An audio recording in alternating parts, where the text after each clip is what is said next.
سلام طير السعنان كبرات تغاتلتي اري مغسب كمي تنيحكم ماتشم اموجت كتهلو ناي وترو تمنيتنايو كم توترو نعاهم المزناين حبريتا نمتحلافن انتعرو حجيون نعاهم يبك عزبلنايو حديث ابا حيزنا دابا خيلناكم لنا قدمي مجمارنا جن حدراكم لايك شير سبسكرايب بمقبار كتتبابعونان حدشو كبتصحكم دما ناي مزخاخر غاجل شركة بلون اناتلابنا سنكنا موراليامو متبعكم ايفلينا نابلنا ناب مدبنا انتاي بالالو نسكركم سناي مكتتال فلما جن قال حصرت فيديوهات كم مخفت شوهات وسكن بلالكم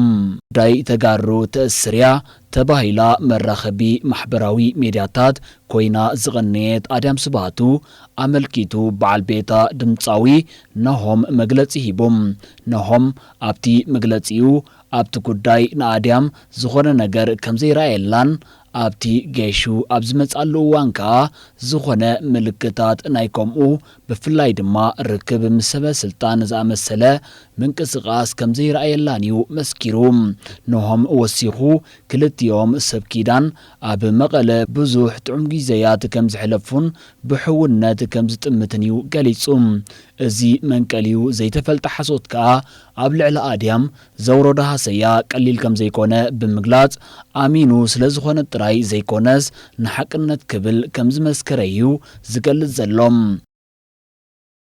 آديام سباتو كأنها تاتريا تأقارو تأسريا بزبل شبتي بزيبلو فشل بيلا بيلو تدوينايا ازي حصوت ورا بواتساب من لقات نوري كنسو اب فيسبوك تزرقي حقن كندي سبات يسن بدالو سلازي كابز حماغ التمنيت كنكوطو بيو زلنا مغنياتو ودساب بحاسوتن شفتن متلالن اين برنيوم كل جزء معر هبوبنات زمتسو حسدنان كننا لو ناديام دما زيو زقات ما زلو إذا أوريتي سندواويت أبادي سابا خيدا دخيمة انكي بلد أب كل شنخات سلسرحتيو ازي شجر متي وازلو نفوعي حمى عبارة يقمي نقراتهم أبزوان بزح السبات أب محبراو ميديا زبزح جزيء من النتم حبيوم بدفرات نول كسبات يخون محبر السبات كتصارفو كزلفو كواردو كتقعو نرئن نسمعنا لنام سبات كابتي غزنغز تراخيبهم بنبور زكايدو ركب حلف بزبلة نعاليت امنت صوتان زتقعن زقوانات صبن اعناوي مرير قالات صيف صرفي اقحاري زلفا يزوتروم بزخا نسباتن محبر سباتن كاب متفنان سجيرو ناب مقتتال زمرحي خونالوم كابو حليفون نتوم صلي زصحترو سبات نبعلوم تغمطيلو كتقوم يرم ازي نابا ازي نانبابران ركباتن زصلو اب محبرياو ميديا زوتر صيف تكبار انتاينا نخون زلنا زبل اواناون اشغالن تريويوم سلمنتاي جن كومي خونالوم اب بن ستيت يونيفرسيتي اب عودي ميديان ركباتن تحاغاز بروفيسور يوناتان صقا ابزوان اتي زصنحه اغباب ركب بمعباله تكنولوجي تغيرو كله بمعره افراي زرغحن تتقامن حبريتا كخون زفترو عدل مخانو ابتي مس بي بي سي زكايدو قال مطيق يرد اواناوي تكنولوجي انتاي عدل خفيتم محبراوي ميديا حبريتا نختركبن كزرقحن مسكربان ارحقن كترخبن حدش زمدناتات كتفترن فولي عدل فتيرم اتي وتاو شنخو بغلل زبله اقبابن بزحسر واغان بصحفن بدمصي سلن فيديون نابران انبابران زغير سرحات ركبات كفتر سرحنا كنلالي كنزرقحن يخل يوم بمبال نوتاوي شنخو يزرزر دكتور يوناتان بزيكازي بالن سنتببن ناتنا يخون كالوت نستمغرلو زغونه فلتات نرخبلو مدرخ مخانه تقيسم اتي فوليز جبرو سبات بناصا حساباتهم كنصبارقون ككافلون زخل بايتا مخاني يبل እቲ ዝጸንሐ መራኸቢ ካብ ሓደ ምንጪ መንግስቲ ይኹን ውልቀ ትካል ነቲ ብዙሕ ዝህብ ጥራዩ እቲ ዝበዝሕ ሰማዒ ኣንባቢ ተዓዛቢ ደኣ እምበር ሓሳባቱ ከንጸባርቕ ኣይክእልን ወይ ውሑድዩ ወይ ከዓ ብምመያ ሰንሰርሽብ ዝሓልፍ እዩ ይብል ወሲኹ ሕጂ ግን ሓበሬታ ትህብ ትቕበል ግብረ መልሲ ትህብ ትጽሕፍ ተሰጋግር ንጡፍ ተሳታፊ ክትከውን ዕድል ኣሎ ብምባል ነቲ ዝነበረ ድሩትነት ብመንጽር ዝተኸፍተ ዕድል የረድእ ማሕበራዊ ሜድያ ዓለም ዝቕይር ዘሎ መድረኽ እዩ ዝበለ እቲ ምሁር እዚ ኸኣ ንመስርሕ ዲሞክራስያውነት እውን ከም ዝቕይሮን ነቲ ኣብ ትሕቲ ቁፅፅር መንግስቲ ይኹን ዓበይቲ ትካላት ሓበሬታን ዝሕፀር ዝነበረ ናጽነት ምግላጽ ሓሳባት ነቲ ውልቀ ሰብ ሂብዎ ወይ ናጻ ገይርዎ እዩ ይብል ዶክተር ዮናታን እቲ ኣገዳሲ ዛዕባ ግን ሕጂ ነዚ ናጽነት እዚ ብኸመይ ንጥቀመሉ እዩ ክብል የቐምጥ ዘይተገደበ ናጽነት ማሕበራዊ ሜድያ ሳዕቤኑ እንታይ እዩ ኩልና ንናይ ገዛ ርእስና ሓሳባት ክንገልጽ ምኽኣል ጽቡቕ እኳ እንተኾነ ብሓባር ኣብ ዘገድሰና ብፍላይ ፖለቲካውን ማሕበራውን ጉዳያት ግን ተሓታትነት ዘይምህላው ሓደገኛ ይገብሮ ብምባል እቲ ያታዊ መራኸቢ ሓፋሽ ደረት ስለ ዝገብር ተሓታትነት ስለ ዘስዕብ ኣብዚ መዳይ ብልጫ ከም ዘለዎ የረድእ እተን ዝጸንሓ ማዕከናት ዜና ዝዝርግሕኦ ሓበሬታ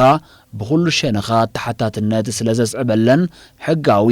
ገንዘባውን ብተቐባልነት እውን ሃሰያ ስለ ዘስዕበለን ዓቲበን ይሰርሓሉ እየን ይብል ኣብ ማሕበራዊ ሜድያ ግን ሓደ ሰብ ኣብ ገዝኡ ኮይኑ ሓበሬታ ሰሪሑ ክሰድድ እንከሎ ብዛዕባ ዝኸስሮ ዝናን ካልእን ዘጨንቆ ተሓታትነት ዘምጽኣሉ ነገር እውን ዘይክህሉ ወይ እውን ኣዝዩ ውሕድ ክኸውን ይኽእል እዩ ሳዕቤን ናይዚ እንከረድእ ከዓ ዮናታን እዚ ንዘይ ሓላፍነታዊ ምዝርጋሕ ሓበሬታ ከተባብዕ ይርአ ነቲ መድረኽ ብኹሉ መድያቱ ዘይሓላፍነታዊ ትሕዝቶ ይገብኦ እሞ እቲ ሓቀኛ ጻዕሪ ዝተገብሮ ሰባት ዝተመራመሩሉ ምሁዝን ርጉፅን ሓበሬታ እናሃለወ እቲ ዝበዝሕ ተራ ሰብ ንናይ ከም ዘልዕል ስለ ዝጠፍኦ ጉጉይ ክኸውን ይርአ ክብል ነቲ ሳዕቤናት የነጽር ሞያውነት ዘይምህላው ብዙሕ ዘይመያው ሰብ ናብቲ መድረኽ ብማዕረ ክድይብ ዕድል ምርካቡ ተጠቀምቲ ነዚ ዘይሓላፍነታዊ ሓበሬታ ክቃልዑ ምኽንያት ኮይኑ ምህላው እውን ዮናታን የረድም ዝሰልጠነ ሞያዊ ጋዜጠኛ ዋላ ሓቀኛ ሓበሬታ ኣብ ኢዱ ሒዙ እናሃለዎ እውን ሳዕቤን ናይቲ ሓበሬታ ክሓስብ ሞይኡ የገድዶ እዩ እቲ ዘይሞያዊ ተራ ሰብ ግን ኣብ ርእሲ እቲ ተሓታትነት ዘይብሉ ምዃኑ ሳዕቤን ናይቲ ዝዝርግሖ ጽሑፍ ይኹን ስእሊ ቪድዮ እቲ ኮነ ኢሉ ብዕላማ ዝገብር ገዲፍካ ብመንጽር ሞያውነት ዘይምፍላጥ እውን ኣሎም ስለዚ ክትጻረፍ ድላዩ ክብል ዓሌታዊ ጎንፂ ከለዓዕል ሰባት ከቃትል ዝኽእል ትሕዝቶ ካብ ምዝርጋሕ እውን ዝዓግቶ ሞያዊ ስነ ምግባር እውን የለን ይብል ኩነታት ኢትዮጵያ ብኣብነት ዝጠቅስ ዶክተር ዮናታን ብተደጋጋሚ ኣሰቃቂ ምስልታት ከም ዝረአ ነዚ ግን እቲ ማሕበራዊ ሜድያ ከም ዘረሳስኖ ይገልጽ እዝታት ግን ኣብቲ ፍሉጥ ማዕከን ዜና ዝግብኦ ጥንቃቐ ይግበረሉ ይብል ኣብ ልዕሊ ኣድያም ወሪዱ ዘሎ ናይ ጠቐነ ሓደጋ ኸኣ ብእዋኑ ተዘይኣሊናዮ ጽባሕ ንግሆ ካልእ ሳዕቤን ከምጽእ ስለ ዝኽእል ሸለል ዘይምባል ኣብዚ ናይ ሓበሬታን ዓለም ናብ ሓደ ቁሸት ዝቐየረ ዘመንን ምስ ንምልከት ደቂ ሰባት ማዕረቲ ካብ ቴክኖሎጂ ዝረኽብዎ ሓበሬታን ግንዖታትን በቲ ክምዘንን ክልክዓን ዘይከኣል ኣሉታዊ ሳዕቤናቱ ክጽለዉ ይረኣዩ ከምቲ መእሰሪ ዘይብሉ ማዕዶ ተዘርዚሩ ይስንዶ ዝተባህለ መትሓዝን መጨበጥን ዘይብሉ ናይ ሓበሬታ ቴክኖሎጂ መሰረት ሰባት መኒዑ ነውኒው ከውድቕ ቁርቢው ተሪፍዎ ዘሎ ኣብ ሩዋንዳን ቡሩንድን ዝተረኣየ ህልቂት ኣማይታ ሸሓት ንጹሃት ሰባት ሕብረተሰባት ንቁልቁል ዝደፍአ ዕልዋ መንግስታት ሃገራት ዓረብ ፖለቲካዊ ሕንፍሽፍሽ ሃገራት ምብራቕ ኤውሮጳ ሕግን ሕጋውነትን ኣብ ምልክት ሕቶ ዘእተወ ምርጫ ሕቡራት መንግስታት ኣሜሪካ ወዝተረፈ ከም ኣብነታት ናይዚ ኣሉታዊ ጎድንታት ክጥቀሱ ይኽእሉ ብፍላይ ኣብ ቴክኖሎጂ መራኸቢ ብዙሃንን ማሕበራዊ መራኸቢታትን ሓሶትን ምልኽዓን ከም ነዳዲ ተቖፂሩ ክስራሓሉ ምርኣይ ዳርጋ ንቡር ኮይኑሎ እንተበልና ምግናን ኣይኮነን ንዘየሎ ከም ዘሎ ንዘይተረኣየ ከም ዝተረኣየ ንዘይተፈጸመ ከም ዝተፈጸመ ገይሮም ዘቕርቡ ረቀቕቲ ሰባት ኣብ መላእ ዓለም ፋሒሎም ክሰርሑ ትዕዘብ ኣረ ገለገለሲ ነዚ ብቴክኖሎጂ ዝተሰነየ ናይ ሓሶት ተግባራት ብደረጃ ትምህርቲ ክስልጥኑሉን ከም ዕለታዊ ውራዮም ወሲዶም ከንከሽክሽዎን ይረኣዩም በዚ ምኽንያት ማሕበራዊ ሚድያ ምጥቃም ጠጠው ዘብሉ ውሕዳት ኣይኮኑን እንተኾነ እዚ ኸመይ ተመሓድሮ እንተፈሊጥካ ስነኣምራዊ ጥዕናኻ ክትሕሉ ከም እትኽእል ሰብ ሞያ ስነ ልቦና የረድኡም ብቐንዱ ማሕበራዊ መራኸቢታት ስለምንታይ ጎዳእቲ ክኾኑ ከም ዝኽእሉ ምርዳእ ኣገዳሲ እኳ እንተኾነ ነቲ ክውንነት ብምግንዛብ ኣብ ክንዲ ኣብ ኣሉታዊ ባህርያቱ ምትኳር ብሃናፂ መንገዲ ከመይ ጌርካ ከም እትጥቀመሉ ምምርማር ዝያዳ ትርጉም ኣለዎም ስለዚ ማሕበራዊ ሚድያ ንኽጥቀም ዝመረፀ ሰብ ውሕሱን ጥዑይን ባይታ ንኽኸውን ኩላትና ክንገብሮም እንኽእል ነገራት ኣለዎም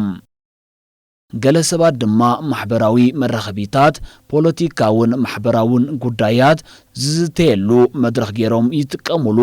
መብዛሕትኦም ግን ምስቶም ብኻልእ መንገዲ ክረኽብዎም ዕድል ዘይክህልዎም ዝኽእል ሰባት ንምርኻብ ይጥቀሙሉ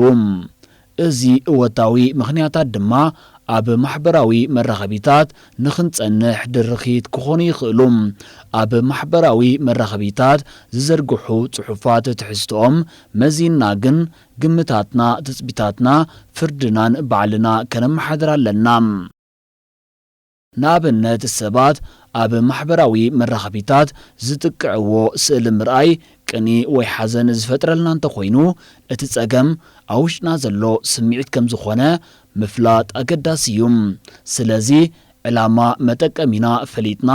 ነቲ ስኑፍ ነገራት እናኣለና ክንመሃረሉ ጥራይ ዝግባእ ሓፍትና ኣድያም ድማ ከምዘይወዓለቶ ባዕልና ብድምፅና ክንምስክረላ ይግባእ ጽልኢ ዘንገሶ ጠቐነ ጽቡቕ ኣይኮነን እምበር ዝኸበርኩም ተኸታተልቲ መደባት ኤሪ መኽሰብ ንሎም ዝበልናዮ ትሕዝቶ እዚ ሰማዕኹም ወይ ነይሩ በዚ ነቕርበልኩም ዘለና መደባት ዓጊብኩም ክትኮኑ ሙሉእ ተስፋና ኣብ ቀጻሊ ብኻልእን ሓድሽን ትሕዝቶ ክሳብ ንምለሰኩም ጸጽብቑ ንምንየልኩም ክቡራት ተኸታተልትና ከም ወትሩ ስታፊኹም ኣብ መደብና ዕዙ ስለ ዝኾነ ሪቶ መረምታን ነቐፌታን ኣብ ምሃባይ ትሕመቑ ከምኡውን ብወገንና ክቐርብ ኣለዎ ትብልዎ መደባት ጆባ ክንብለኩም ወትሩ ቁርባት ኢና ዘለና ኣብዛ መደብኩም ድማ ክቐርብ ኣለዎ እትብልዎ ስነ ጥበባዊ ኣብ ኮመንት ክትጽሕፉልና ኢና ንላቦ ኩልቲ ዝቕጽል መደባትና ኣብ ሰዓቱ መታን ክበጽሐኩም ከ ሰብስክራይብ ብምግባር ነታ ናይ ደወል ምልክት ምጽቃጥን ሼርን ምባል እጃምኩም እሞ ኣይትረስዑ እናበልና ደጊምና ብምክትታልኩም ኣዚና ኢና ነመስግን ኣብ ቀጻሊ ብኻልእ ዝተፈላለዩ መሃርን ኣዘናጋዕን ትሕዝቶታት ክሳብ እንራኸብ ሰላም ጥዕናን ራህዋን ንኹልና ሰሰና እዩ ኤሪ መኽሰብ